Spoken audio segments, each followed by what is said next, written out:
Hi everyone, this is Angie, and today I will be doing a bag video that is a little bit different from my normal bag videos, and that is because I am planning to dye this vintage suede Chanel Diana camera bag. So I've been on the lookout for a Chanel Diana bag for some time now, but as I was doing my research, I realized that the Chanel Diana is not a very practical bag in my opinion. It doesn't come with a back flap, which is a feature that I require, or I don't want to say require, but I really like in my bags. And to get in and out of the Diana, you have to be constantly opening the flap. So I did some more research and came across this camera bag version. And I fell in love right away because it's very practical with this large compartment that you can get in and out of quite easily with a zippered closure. And it has the look of the Diana with the border flap that opens to another compartment like this. Several other features of this bag I really liked were the tassel on the zipper closure with the little ball. It's really cute. The logo closure has this engraving that makes it look very chic, and the Bijoux chain. One thing I realized about the Bijoux chain is that it's very heavy, heavier than the regular chains on the Chanel bags, but it is very gorgeous. Each chain has an engraving and it feels very substantial, and because this is vintage, all the hardware is 24 karat gold plated. This bag measures 7 inches across, 5 inches in height, and 3 inches in depth, with the flap compartment in the front and one large compartment with 2 compartments on the inside. The one towards the back has a zipper closure, and the one towards the front doesn't have a zipper closure. As far as what fits in this bag, it fits quite a bit. My phone goes in comfortably, along with my trifold or a bifold wallet would fit.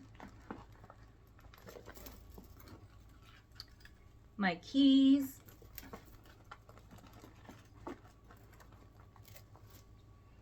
and I can also fit 2 lipsticks, as well as a hand sanitizer. And as you can see, I have a little bit of room left for maybe a miniature hand lotion or a sunscreen, but I don't think I have room for a full-size pair of sunglasses. And it zips quite comfortably. In the front, I could probably fit a couple more lipsticks or makeup products, maybe some cards. I got this bag from a Japanese reseller shop on eBay, and they told me this bag was made between 1989 to 1991. So for a bag that's over 30 years old, this has held up really nicely. The stitching is pristine. There is obviously some color transfer. It is a light colored suede material, so that's expected. And the reason I went for this shade despite the color transfer is because I originally wanted to add a burgundy suede bag to my collection, but I couldn't find this bag in burgundy suede. So I thought, let me get a light colored version and dye it myself. And since I'm dyeing, the color transfer hopefully shouldn't matter. So yeah, I'm gonna get right into the dyeing process. This is what it looked like before. I am hoping that I don't ruin this bag. I will also be dyeing this tassel as well. And the good thing about the bijou chain is that because it doesn't have the intertwining leather between the chains, this should be easier to dye overall. So this is going to be everything that I need to dye the bag. I cut open an empty bag of chips because I needed something waterproof to place over the large piece of paper that I'm working on, just in case the suede dye falls onto the paper. I don't want it seeping onto the carpet. I have the bag. I have a suede brush with a crepe side and a harder boar bristle side for tougher stains to clean the suede. And the suede dye I got in color burgundy from a company called Phoebings. This comes with a cotton applicator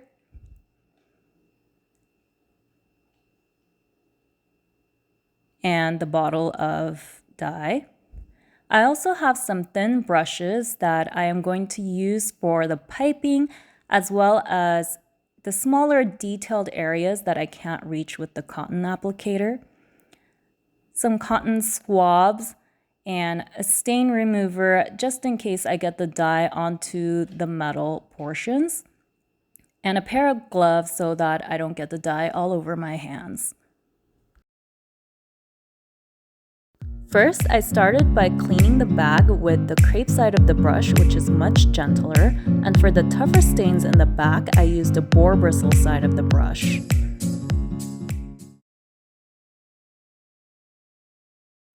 Once I got the bag to be relatively clean, I went right on to the dyeing process, applying the burgundy dye with the cotton applicator and gentle circular motions to really get the dye in deep between the natural fibers of the suede.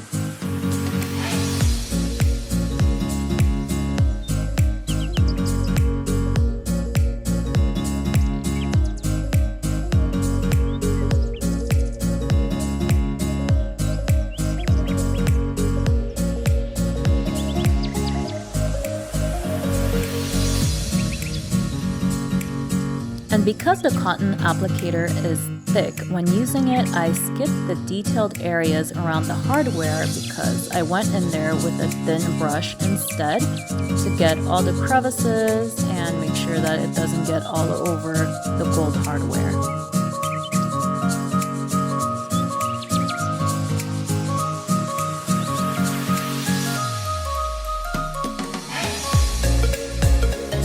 Ideally, you should wait an hour for one side to dry before moving on to the next, but I found that the dye seeped in quite well and there wasn't much color transfer, so I went ahead and dyed the whole bag.